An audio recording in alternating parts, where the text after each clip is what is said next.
प्रभु यीशु मसीह के मधुर नाम से सबको जय मसीह की। आज का वचन है नीति वचन उसका 11 अध्याय 2 वचन। जब अभिमान होता तब अपमान भी होता है, परंतु नम्र लोगों में बुद्धि होती है। मेरे प्रियो, नीति वचन नाम के किताब को हम कई दिनों से मनन करते हुए आ रहे हैं। वो उस किताब में जो भी वचन है वह परमेश्वर की ओर से सुलेमान ने लिखा है। ज़्यादातर वचन जो है, ज़्यादातर अध्याय सुलेमान राजा ने पवित्र आत्मा के द्वारा परमेश्वर ने जो ज्ञान दिया उस ज्ञान के द्वारा लिखा है, और परमेश्वर से पाया हुआ ज्ञान के द्वारा जो भी इस संसार में अनुभव हुआ उस अनुभव के आधार पर भी यह नीति वचन लिखाया गया है। वैसे ही ये सारे पवित्र बाइबल में हर एक वचन जो है पवित्र आत्मा के प्रेरणा के अनुसार ही परमेश्वर के दास लोग लिखा है, जो कि उदाहरण पहले 5 किताब जो है उत्पत्ति, निर्गमन, लेवी व्यवस्था, गिनती, व्यवस्था विवरण, ये सारा किताब जो है मूसा नाम का परमेश्वर के दास ने लिखा था। ठीक उसी तरह सारे किताबों को अलग अलग जो परमेश्वर से चुना हुआ परमेश्वर के दास लोग परमेश्वर के आत्मा के प्रेरणा के द्वारा इस वचन को लिखा है।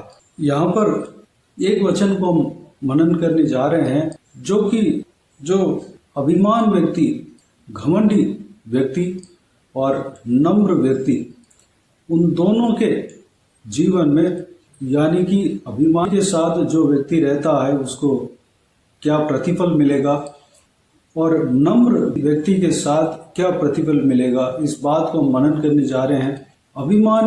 अभिमान जो गुण है, घमंड, उस गुण को परमेश्वर पसंद नहीं करता, बल्कि वह इनकार करते हैं। वह शैतानी गुण है। अभिमानी व्यक्ति हमें नहीं रहना चाहिए। इस वचन में, वैसे पूरे बाइबल में अभिमानी के विषय में, जो व्यक्ति अभिमान के साथ रहता है, घमंड के साथ रहता है, उसके साथ क्या घटेगा, कई सारे बातें परमेश्वर का वचन कहता है। जो घमंड है वह परमेश्वर के खिलाफ की बातें हैं, उस कार्य से परमेश्वर नफरत करते हैं। शैतान, जो लूसीफर नाम का शैतान जो है पहले स्वर्गदूत था, वह घमंड के कारण वह गिर पड़ा। उसके साथ जितना भी स्वर्गदूत थे, स्वर्गदूतों के झुंड थे, वह घमंड के वजह से वह भूमि में गिर पड़ा, वह दंड के योग्य हुआ। इसलिए इंसान को कभी घमंड नहीं होना चाहिए, घमंडी नहीं होना चाहिए। परमेश्वर कहते हैं नम्रता हमारे अंदर होना चाहिए। परमेश्वर का वचन के द्वारा परमेश्वर यही कहता है। कोई भी व्यक्ति अगर नम्र हो तो परमेश्वर से आशीष बड़ी आसानी से पा सकता है। परमेश्वर उस व्यक्ति को बहुतायत से आशीष देता है।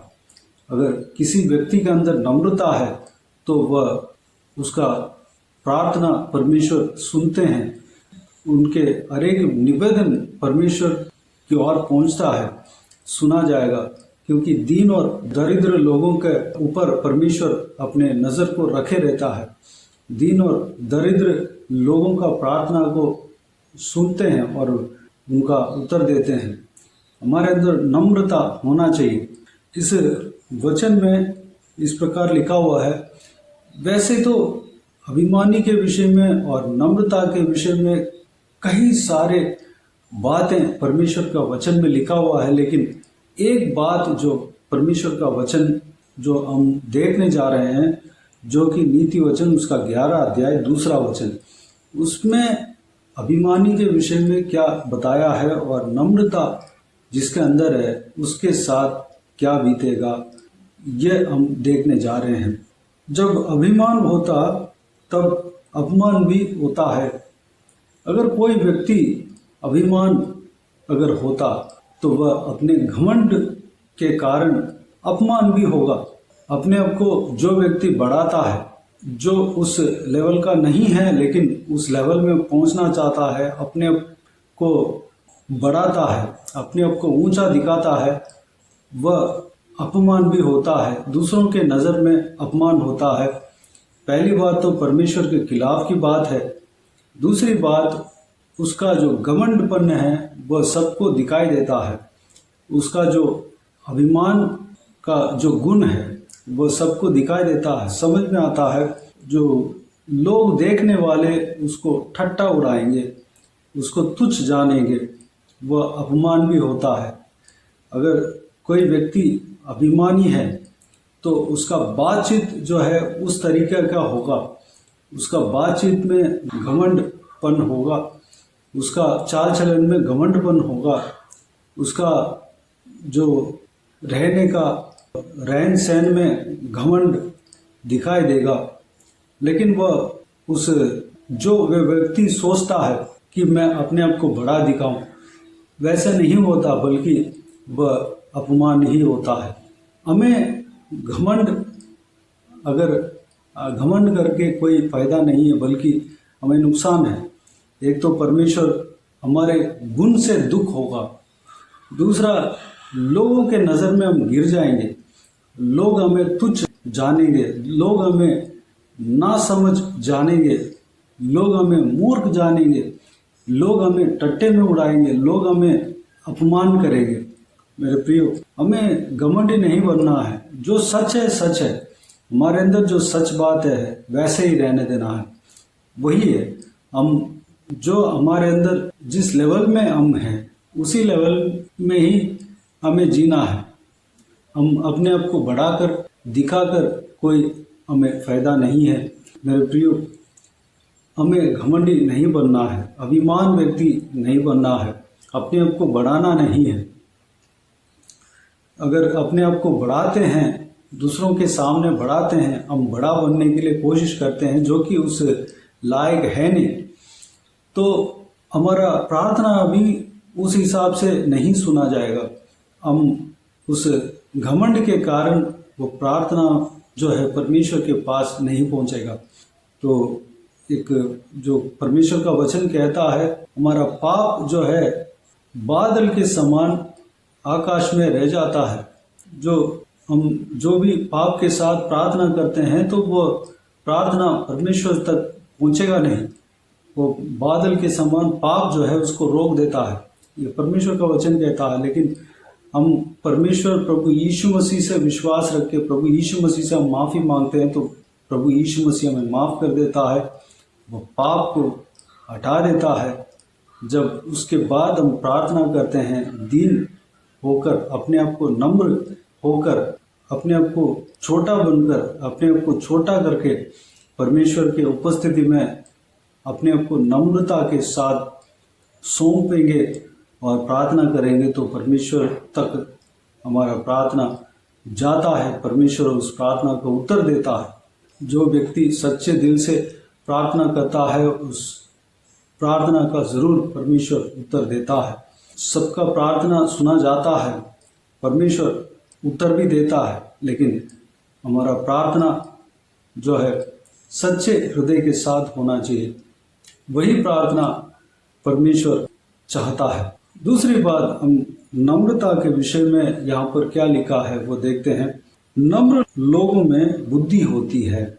अगर हम नम्र बनते हैं, परमेश्वर के सामने सबसे पहले नम्र बनते हैं और लोगों के सामने नम्र बनते हैं तो हम पहली बात बुद्धिमान कहला जाते हैं। परमेश्वर हमें सबसे पहले हमें बुद्धि देता है, ज्ञान देता है, हमें बढ़ाता है, हमें आशीष देता है। दूसरी बात, लोगों के नज़र में हम बुद्धिमान दिखते हैं, हम बुद्धिमान कहला जाते हैं, लोग हमें इज्जत देते हैं, लोगों के नज़र में हम बहुमूल्य बन जाते हैं। परमेश्वर के नज़र में पहली बात हम बहुमूल्य है, हमारे प्रार्थना सुना जाता है, परमेश्वर हमें अपरंपार आशीष देता है, क्योंकि नम्रता और दीनता परमेश्वर के बाता हुआ गुण है। मेरे प्रियो, क्या हम अभिमानी होकर मूर्ख बने या नम्रता के साथ हम बुद्धिमान बने? ये दोनों मार्ग में से किस मार्ग को आप चुनना चाहेंगे? मेरे प्रियो, हमें नम्रता दीनता के साथ परमेश्वर की उपस्थिति में जाना है, लोगों के सामने हम नम्रता के साथ रहना है, तब हम परमेश्वर की ओर से पहली बात हम आशीष पाएंगे और लोगों के नज़र में हम बुद्धिमान कहला जाएंगे। लोगों का हृदय में हमारे प्रति दया उत्पन्न होगा और हमें मदद करेंगे। मेरे प्रियो, इस बहुमूल्य वचन के लिए परमेश्वर को धन्यवाद दे, स्तुति करें।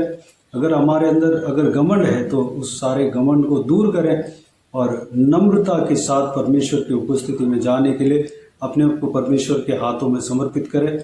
आइए हम प्रार्थना में जाएं।